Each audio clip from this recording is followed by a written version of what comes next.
Bonjour mes chers élèves et bienvenue dans cette nouvelle vidéo que nous allons consacrer à l'analyse des 3 derniers chapitres du roman de la boîte à merveilles. Chapitre 10. Alors un garçon conduit Lalla Zoubida, Lalla Aïcha et l'enfant chez le voyant aveugle Sid al-Arrafi dans un décal sordide et sombre. Arrivé dans la chambre du voyant, le narrateur se met à épier l'homme et le lieu en fixant son œil sur le panier qui lui rappelle à sa boîte à merveilles.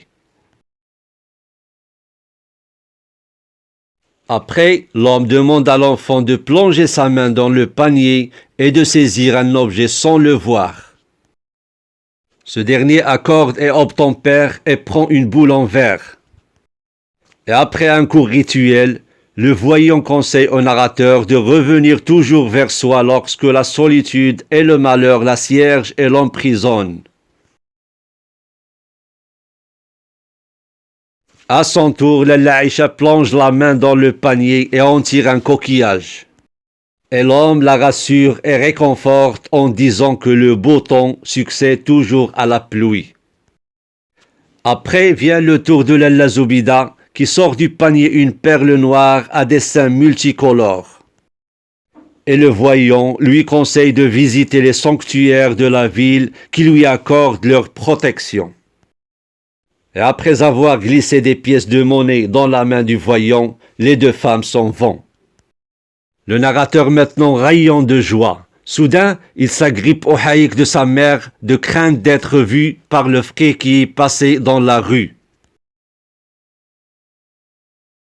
Chemin faisant, la mère refuse d'acheter à Sidi Mohammed une grenade qui n'est pas encore mûre. Et lorsqu'ils reviennent à la maison, la mère cache aux voisines ce démarche auprès du voyant de peur d'éventer et de publier les secrets de la famille. Venons à l'événement marquant dans ce chapitre, c'est que pendant l'absence du père, le garçon n'ira pas au Msid. Il tiendra compagnie à sa mère pour que chaque semaine l'emmène prier dans un sanctuaire. Un matin, quelqu'un frappe à la porte. Il vient de la part du père absent.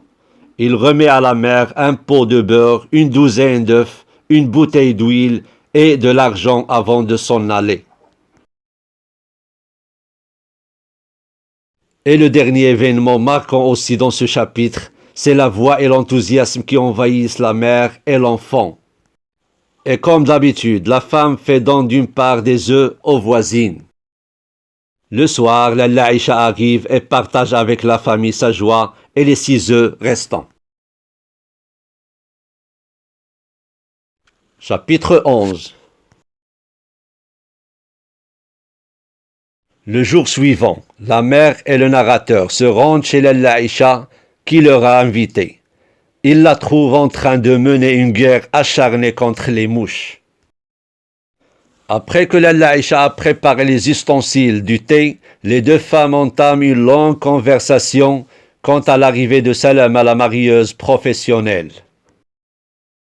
Arrivons à l'événement marquant dans ce chapitre, c'est que la marieuse commence par demander pardon à Lalla Aïcha, car c'est à cause d'elle que Moulay al-Arbi s'est marié avec la fille du coiffeur.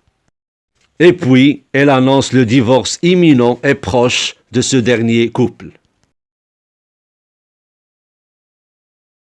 Elle commence à raconter comment Moulay al-Arbi l'a abordé dans le souk et lui a demandé de lui trouver une autre épouse pour avoir des enfants.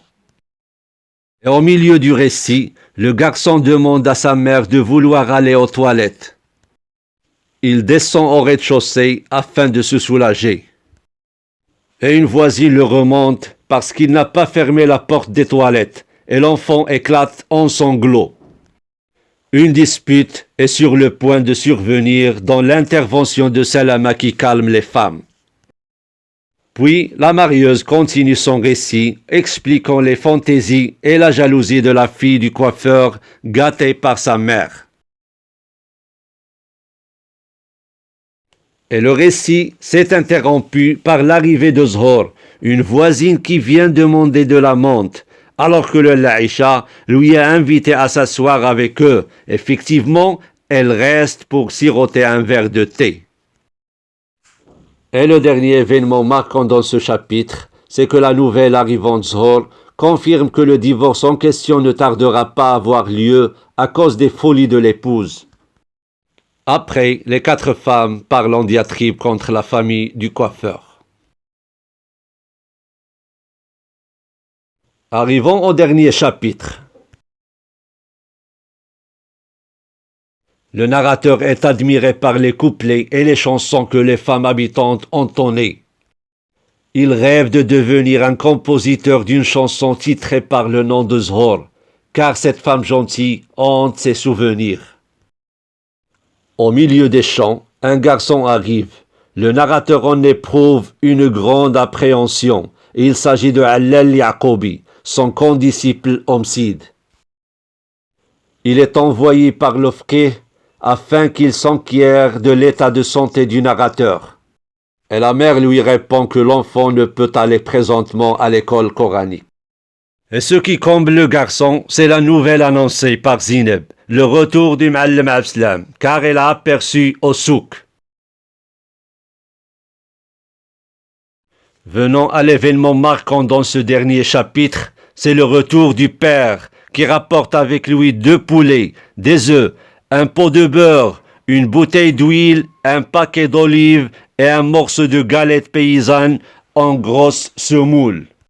Et bien sûr, tout le monde est content. Autre événement marquant dans ce chapitre, c'est que Driss Aouad monte saluer le père et l'informe que le divorce entre Moulay Larbi et la fille du coiffeur a été prononcé hier. Et au cours d'une longue conversation entre le Ma'allim Abslam et Moulay Larbi, Sidi Mohammed prend sa boîte à merveilles et se met à rêver de devenir un prince dans un château.